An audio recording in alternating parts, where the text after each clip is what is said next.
So just a few comments from the last video, and then I want to take it to a really weird and strange place. And so I reviewed a research article, and it had some very interesting things about intrusive thoughts. One is that they do seem to be like a voice in the head, because those who had the most intrusive thoughts had the greatest activity in the left speech centers of the brain. So that suggests that there's something verbal, speech-like to these intrusive thoughts.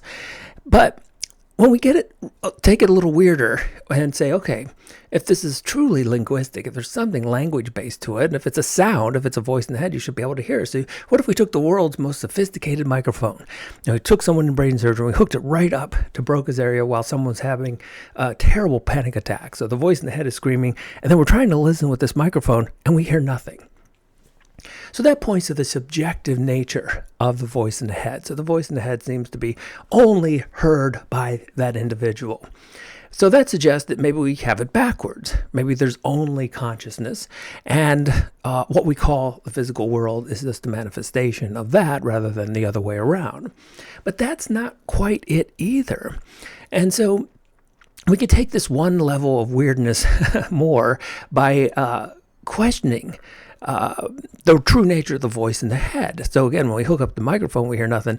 But even when we're tortured with intrusive thoughts, there's the possibility we may not hear anything either. It may only have the appearance. It may be a shadow of consciousness. And when I say a shadow of consciousness, what I mean is compare the two.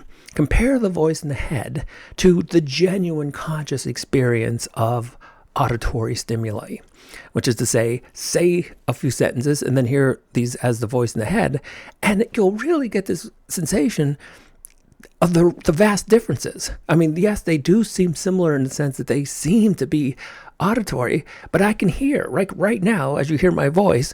If you crank up the speaker, it will get louder. If you turn it down, it will get quieter. And so there's genuine qualities to it. The voice in the head, because I'm suggesting it's a shadow of consciousness, which is to say it's an illusion, given the appearance of something auditory, it misses out on all these qualities.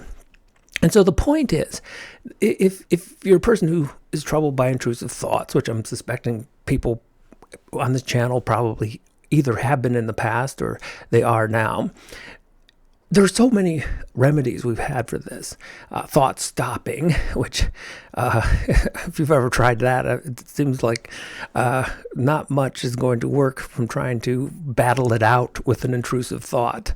The more you try to stop them, the more intrusive they seem to become.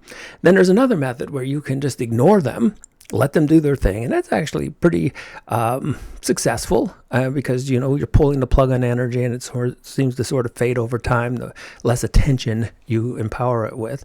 But what I'm suggesting is a third option. I'm suggesting that if these thoughts become intrusive, you shine the spotlight of consciousness on them. Question their very existence, not stopping them, not ignoring them, but questioning if they even exist.